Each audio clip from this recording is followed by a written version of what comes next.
Assalamualaikum warahmatullahi wabarakatuh. Salam sejahtera untuk kita sekalian. Terima kasih pimpinan. Terima kasih Pak Ellen yang sudah memberikan paparan yang sangat luar biasa, yang membuat kita menjadi lebih mengerti tentang esensi dari kenapa harus ada perubahan-perubahan, terutama dalam Undang-Undang 13. Ada beberapa catatan yang saya coba coret. Yang pertama, ketika diperbandingkan persoalan tentang pesangon, kemudian persoalan juga tentang upah, seakan-akan buruh Indonesia itu sangat sejahtera dibanding dengan negara-negara lain dari paparan yang ada. Saya ambil contoh tentang pesangon tadi. Tentu membandingkan pesangon itu tidak hanya ansi pesangon, ada faktor-faktor lain yang terkait dengan jaminan hari tua, yang terkait dengan pensiun ataupun yang lain.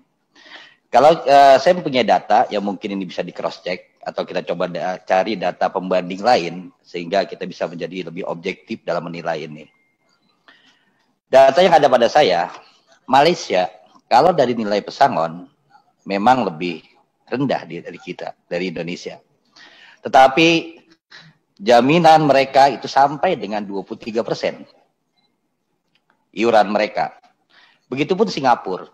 Singapura itu di posisi 40%. Kalau diperbandingkan semuanya antara hak pesangon yang diterima, kemudian jaminan hari tua yang diterima, atau pensiun yang diterima, rasanya buruh Indonesia itu tidak sehebat atau sebesar pesangon yang didapat dari negara-negara lain. Ya pensiun aja dengan program yang ada, kita kan hanya 3%. 3%. Bayangkan kalau dibandingkan dengan tadi dengan negara lain, kita hanya mendapat buruh Indonesia itu hanya mengiur 3%. Yang terdiri dari 2% dari pengusaha dan 1%-nya dari buruh. Ditambah dengan 5,7 atau yang lain-lain, itu kisarannya masih tidak sampai 10%.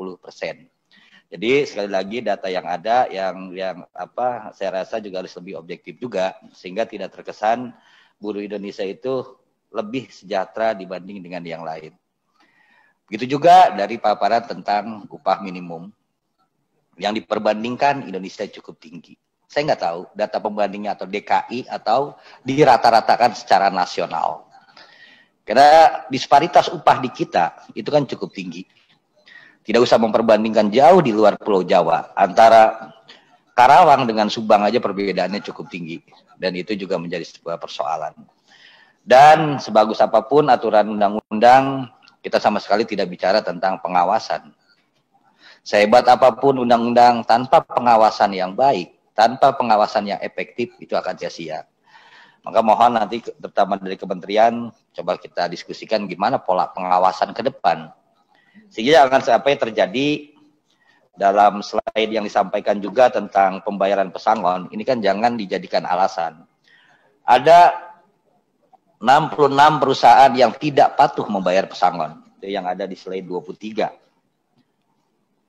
Kemudian karyawan yang menerima nilai penuh sesuai haknya itu hanya 7%.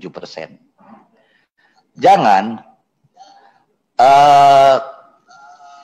ketidakmampuan perusahaan atau kelalaian perusahaan atau perusahaan yang tidak menjalankan aturan itu dijadikan dasar kenapa aturan-aturan atau undang-undang ini dirubah.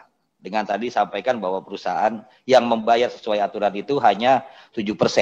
Kenapa pesangon tidak diturunkan? Logikanya kan gitu. Padahal mestinya adalah pengawasan. Nah, hal-hal yang lain nanti kita akan lihat sama-sama tentu yang ada dalam DIM. Karena paparan ini kan masih sifatnya umum. Dalam DIM, kemudian mungkin perubahan atau yang lain-lain. Saya rasa cukup. Makasih. Billahi taufiq wal hidayah. Wassalamualaikum warahmatullahi wabarakatuh. Pak Ellen, ini poin